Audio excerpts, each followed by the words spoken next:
যাই হোক, আমি আর সময় নষ্ট করব না, জানানোর সময় কাছে এসেছে। আমি আমার জামাইয়ের জন্য সকলের কাছে দোয়া চাচ্ছি।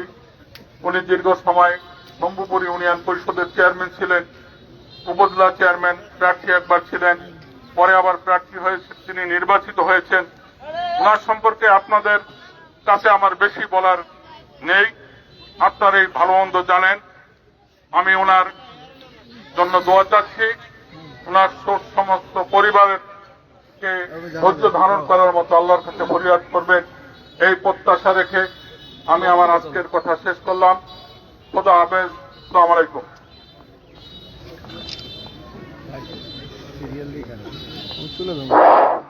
উপস্থিত হাজারানা মজলিস, আজকে যে ব্যক্তিটি জানাজার জন্য আমরা এসেছি, দোয়া করতে এসেছি, উনি এমন একজন ব্যক্তি ছিলেন, উনি কোন জিনিসকে রাজনীতি দিয়ে বিচার করতেন না, তার প্রমাণ আজকে এখানে তাকে দোয়া করতে এসেছেন তজিমুদ্দিন থানারই বিএনপির দুইজন শীর্ষ নেতা। আমি তাদেরকে ধন্যবাদ জানাচ্ছি। এখন তার সম্পর্কে স্মৃতি, তার সম্পর্কে কিছু বলার জন্য আমি অনুরোধ জানাচ্ছি তজিমুদ্দিন উপজেলা বাংলাদেশ জাতীয়তাবাদী দল বিএনপি সদস্য সচিব আলহাজ উমর আসাদ রিন্টুকে আমি কিছু বলার জন্য অনুরোধ জানাচ্ছি।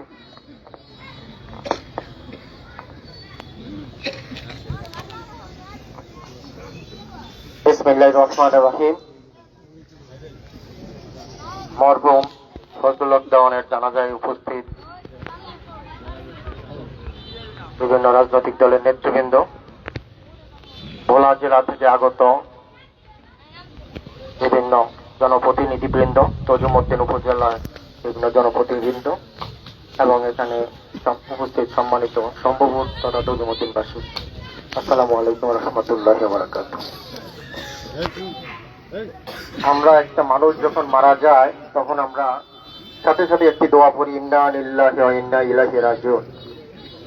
আমরা আল্লাহর জন্য এবং আল্লাহর কাছেই চলে যাই। ঠিক আজকে ফজলুল হক দেওয়ান আল্লাহর ডাকে সাড়া দিয়ে চলে গেছে। কিছুক্ষণ পরেই তার জানাজার নামাজ অনুষ্ঠিত হবে। আমাদেরকে মনে রাখতে হবে, কুল্লু নাফসিন যায়কাতুল মাউত, প্রত্যেক মানুষ এবং প্রাণীকেই মৃত্যুর স্বাদ গ্রহণ করতে হবে, আমরাও তার বাইরে কেউ না। এমন অনেক জানাজায় আমি উপস্থিত ছিলাম যেখানে ফজলুর রহমান সাহেব উপস্থিত থেকে মৃত ব্যক্তির সম্পর্কে তিনি স্মৃতিচারণ করেছেন এবং আগামী দিনে আমাদের কিভাবে চলা উচিত সে সম্পর্কে উনি বলেছেন। আজকে আমরা এই গুণী লোকটার বিদায় বেলায় আমরাও অনুভব করব যে আমাদেরকেও এক সময় মৃত্যুর স্বাদ গ্রহণ করতে হবে। কখন, কিভাবে, কোন অবস্থায় আমরা কেউ জানি না। জানেন মহান আল্লাহ সুবহানাহু ওয়া তাআলা।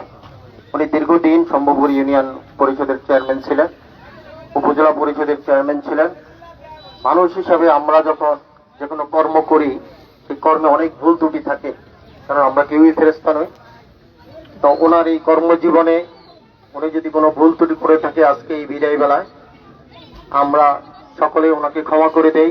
মহান আল্লাহ সুবহানাহু ওয়া তাআলা যেন ওনাকে ক্ষমা করে দেন এবং একই সাথে একজন রাজনৈতিক নেতার এবং জনপ্রতিনিধির যে যেমন অবস্থা হওয়ার কথা সেই সম্পর্কে আপনাদের ইতিমধ্যেই শম্ভুপুর ইউনিয়নের চেয়ারম্যান জনাব রাসেল মিয়া বলেছেন যে তিনি যে সম্পদের মালিক ছিলেন সেই সম্পদ এখন রেখে যেতে পারেন নাই, সেগুলো এই জনকল্যাণেই সমাজেই তিনি ব্যয় করে গেছেন। আমরা তার এই দৃষ্টান্ত অনুসরণ করব।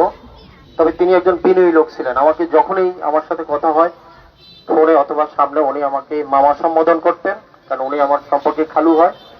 আমাকে অত্যন্ত ভালো জানতেন, স্নেহ করতেন। আমি ওনাকে সম্মান করতাম, শ্রদ্ধা করতাম। আজকে এই বিদায় বেলা ওনার এক ছেলে এবং দুই মেয়ে, আল্লাহ সুবহানাহু ওয়া তাআলা এতিমের দায়িত্ব নিয়ে থাকেন। আল্লাহ নিশ্চয় ওনাদেরকে দেখবেন, ওনাদের পরিবারকে দেখবেন।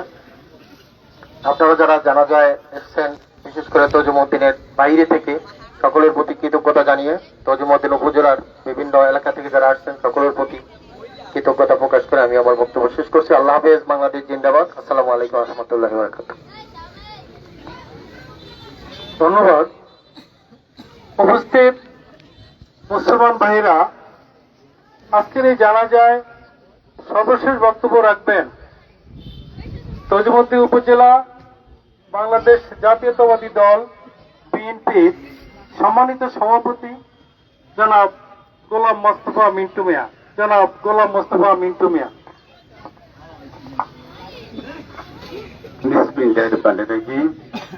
সম্মানিত মুসল্লি ভাইরা, আসসালামু আলাইকুম। আমরা যারা রাজনীতির সাথে জড়িত, আজকে বুকটা আনন্দে ভরে যায় যে এই লোকটি নিশ্চয়ই সুন্দর ভালো কাজ করছেন, যার জন্য হাজার হাজার লোক তাকে আজকে দোয়ার অনুষ্ঠানে আসছেন, জানাজা আসছেন, তাই নয় কি? প্রিয় ভাইরা, আমরা যারা সকলেই চলার পথে ভুল থাকতে পারে, ভুল ত্রুটির ঊর্ধ্বে কেউ নাই। এখানে কেউ ভুল বুকে হাত দিয়ে বলতে পারবেন আমার জীবনে কোনো ভুল নাই? না, বলতে পারবেন না। কোথাও না কোথাও আমার ব্যবহারে আপনি কখন অসন্তুষ্ট হয়েছেন আমি জানি না। কাজেই আজকে এই চির বিদায়ের দিনে এই লোকটি যিনি নামাজি ছিলেন, যিনি সৎ ছিলেন, তাকে ক্ষমা করে দেওয়া যায় না? হে খোদা, আমরা তাকে ক্ষমা করে দিয়েছি। খোদা, তুমি তাকে ক্ষমা করে দাও। কবর থেকে জান্নাত পর্যন্ত সকল স্টেশন তার জন্য সহজ করে দাও খোদা। আমরা প্রিয় আলেম সমাজের কাছ থেকে জেনেছি, যারা যিনি কবরের সুয়াল জবাবের সঠিক জবাব দিতে পারেন, তার পরবর্তী সকল স্টেশন সহজ। উনি হজরত থেকে আমার ব্যয় হয়, বলছেন ব্যয়, আমি যখন মক্কা শরীফে গেছি তখন দোয়া করছি, খোদা যেখানে যত রাতে শুই আমি যেন ফজরের নামাজটা পড়তে পারি। উনি যে আল্লাহ তাআলা তার কথা কবুল করছেন, এখন ফজর তো তাকে জানাতে হতো না, এটা ওনার মুখে আমি শুনছি। তো ভাই, প্রিয় ভাইরা, আরেকটি কথা না বললেই নয়, আমরা মুসলমান, নামাজ যদি বেহেশতের চাবি হয়, নামাজ ছাড়া কি বেহেশতে যেতে পারবেন? তাহলে কি আমরা নামাজ পড়া দরকার কি দরকার না? আমরা নামাজ পড়বো, বাবা মায়ের সেবা করব, বাবা মায়ের খেদমত করবো। যার বাবা মা জীবিত আছেন তার দুইটা দোয়ার খনি আছে, এটা ভুল করবে না কোনো সময়। আমি এই সংক্ষিপ্ত পরিবার, খোদা তুমি তাকে সুখ সুবিধার ক্ষমতা দেয়, এবং যারা জানায় আসছে এই সংক্ষিপ্ত পরিবারের পক্ষ থেকে আমি সকলকে কৃতজ্ঞতা জানাই। আসসালামু আলাইকুম। উপস্থিত হাজারানা মজলিস, আজকের এই জানাজায় আপনারা দয়া করে যারা কাতারের সামনে একটু দাঁড়িয়ে যান, অল্পক্ষণের মধ্যে জানাজা অনুষ্ঠিত হবে। আপনারা দয়া করে দক্ষিণ পাশে, মাঠের দক্ষিণ পাশে একটু খালি জায়গা আছে মনে হয়, আপনারা সেখানে দাঁড়িয়ে যান। রাস্তার পাশে একটু খালি জায়গা, দয়া করে সবাই দাঁড়িয়ে যান। যথা টাইমে জানাজা অনুষ্ঠিত হবে, যথা টাইমে জানাজা অনুষ্ঠিত হবে।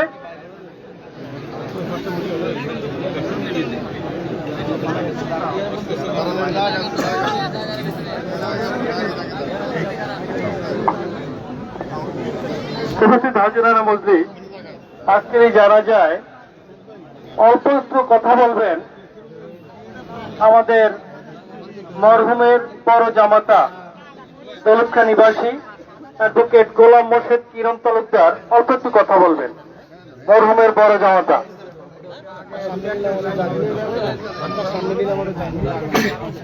আউযু বিল্লাহি মিনাশ শাইতানির রাজিম। বিসমিল্লাহির রহমানির রহিম। আসসালামু আলাইকুম। কথা শেষ হয়ে গেছে। আমি 25 বছর আগে আলহাজ ফজলুদ্দৌনের বড় মেয়ে স্বামী হিসাবে এই পরিবারের সাথে মিশেছি। আমি একটি মানুষ, আমরাও সামাজিক মানুষ, আমাদেরও পরিবার আছে, আমাদেরও সমাজ আছে, কিন্তু এই একটি মানুষ দেখেছি যার পরিবার ছিল, সমাজ ছিল, সবকিছু ছিল আপনারা। আজকে এই পরিবার, এই সমাজ, এই সন্তান, এই যে ছোট্ট একটি সন্তান রেখে গেছে, মৃত্যুর পূর্ব মুহূর্ত পর্যন্ত আপনাদেরকে নিয়ে ভাবছে একবারও তার সন্তানের কি হবে, একবারও তার পরিবারের কি হবে, এটুকু ভাবেনি। আমি আজকে আপনাদের পাশে দাঁড়িয়েছি একটি কথা বলার জন্য। আমরা এখানে 2 জন জামাতা আছি, আর এটিম একটি ছেলে আছে। আমাদের যেটুকু সামর্থ্য আছে তাতে আমরা আপনাদের দেনা পরিশোধ করার মতন সামর্থ্য আমাদের আছে। আমরা দুজন জামাতা আলহামদুলিল্লাহ আমরা ভালো আছি। এদিন ছেলেটা সে খুব ভেঙে পড়েছে, হতাশ হয়ে গেছে। উচ্চ শিক্ষায় শিক্ষিত হয়েছিল, বাবার রাজনীতির কারণে চলে এসেছে। আপনারা জানেন সে মালয়েশিয়া পড়ালেখা করেছে, মালয়েশিয়াতে যে ইউনিভার্সিটিতে পড়ালেখা করেছে সেখান থেকে সে অফার পেয়েছে যে তার শিক্ষকতা করার জন্য। কিন্তু বাবার রাজনীতির কারণে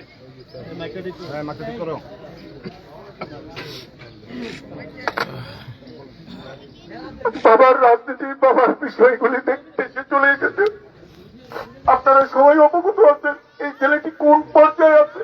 আমি সে কথা নাই বলি, একটা কথা বলি যে আপনারা যেভাবে যা দেনা আছে আমরা পরিশোধ করে দিব, ইনশাল্লাহ আমরা পরিশোধ করে দিব। আপনারা আমাদের কাছে যোগাযোগ করবেন আজকে অথবা কালকে। আপনার কেউ হতাশা হবেন না। পরিবার যেভাবে থাকুক, আমরা তো দুজন এই পরিবারের সদস্য। আমি রাজীব, আমরা দুজন এই পরিবারের সদস্য। আমরা শপথ করেছি, আমরা কথা দিয়েছি এই পরিবারের এই লোকটাকে আমরা কারো দেনা রেখে আমরা তাকে পরকালে গুনাহগার করব না। আপনারা এই শেষকালে, আমি তার পরিবারের পক্ষ থেকে, আমি জানি না ফাহমিদ কতটুকু বলতে পারে, আমরা দুইটা লোক আমরা হয়তো এখানে থাকবো না। এতিম ছেলেটাকে আপনাদের কাছে দিয়ে গেলাম, ওর ভুল ত্রুটি ক্ষমা করে ওর বাবার যদি আপনাদের জন্য কিছু করে থাকে ওর দিকে খেয়াল রাখবেন, ওর দিকে একটু ভালো দৃষ্টি রাখবেন। অনেক মুরব্বীরা এখানে এসেছে, অনেক মুরব্বী কথা বলতে পারে না। আমি দেখেছি ভোলার সম্ভ্রান্ত পরিবার, যে ভোলার পৌরসভার যে চেয়ারম্যান ছিলেন আমাদের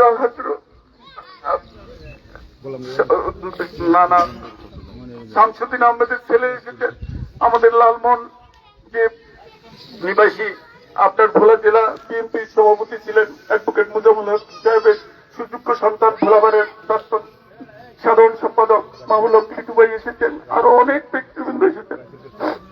রায়চুর মেয়ার ছেলে এসেছেন, ও ফাহমিদের বন্ধু। অধ্যক্ষ নজরুল সাহেবের ছেলে এসেছেন। অনেক গুরুত্বপূর্ণ ব্যক্তিরা এসেছেন। যেহেতু অনেক লোকের সমাগম, সবাইকে বলতে দেওয়া সম্ভব হয়নি, সেজন্য আমরা আন্তরিকভাবে দুঃখিত। মোস্তাফিজ সাহেব এসেছেন, আমাদের সাথে দেখা করেছেন। তার পোস্টেটের সমস্যার কারণে সে চলে গেছেন, সে দুঃখ প্রকাশ করেছেন। আমরা সময় সংক্ষিপ্ত, আপনারা আপনার ক্ষমা করে দিবেন, আমাদেরকে ক্ষমা করে দিবেন। আমরা আপনাদের মূল্যবান সময় নষ্ট করার জন্য আবার আন্তরিকভাবে দুঃখ প্রকাশ করে আপনাদের প্রতি আমাদের পরিবার থেকে কৃতজ্ঞতা প্রকাশ করে শেষ করছি। আসসালামু আলাইকুম। উপস্থিত হাজিরানা মজলিস, এখন সংক্ষিপ্ত কথা বলবেন মরহুমের একমাত্র ছেলে জনাব ফাহমিদ দেওয়ান। আমাদের সামনে কথা বলবেন মরহুম ফজল হক দেওয়ানের একমাত্র ছেলে জনাব ফাহমিদ দেওয়ান।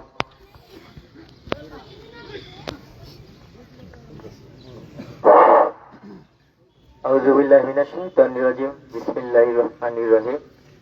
আমি মরহুম ফজল হক দেওয়ানের সন্তান। আমি আজকে কোনো কথা বাড়াবো না। আজকে আপনাদের সামনে আমি একটা কথাই বলবো। আমার বাবা তজুমউদ্দিন উপজেলা রাজনীতির সাথে প্রায় 50 বছর সম্পৃক্ত ছিল এই রাজনীতি করার ক্ষেত্রে। সে অনেক ভুল ত্রুটি করেছে। আজকের এই বিদায় লগ্নে আপনারা তাকে ক্ষমা করে দিবেন। আর আপনাদের সামনে আমি একটা শপথ করতেছি, আমার বাবা মৃত্যুবরণ করেছে, তার কোনো দেওনা পাওনা যদি থেকে থাকে, আমি জীবিত থাকা অবস্থায় তার যে সম্পত্তি আছে আমার বোনের কাছেও যাওয়া লাগবে না, আমি তা আপনাদের পরিশোধ করে দিব। আর যদি পরিশোধ না করি তার বিচার আপনারা করবেন এবং কিয়ামতে আমি ওই বিচার পাবো।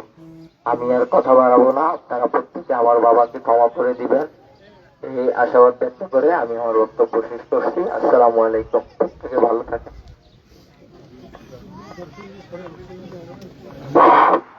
আজকে জানাজা পড়াবেন জামিয়া হুসাইনিয়া মদিনাতুল উলুম মাদ্রাসার প্রধান মুফতি, শিবপুর বাইতুল নাজার জামে মসজিদের পেশ ইমাম মুফতি রুহুল আমিন সাহেব। জানাজা পড়াবেন জামিয়া হুসাইনিয়া মদিনাতুল উলুম মাদ্রাসার প্রধান মুফতি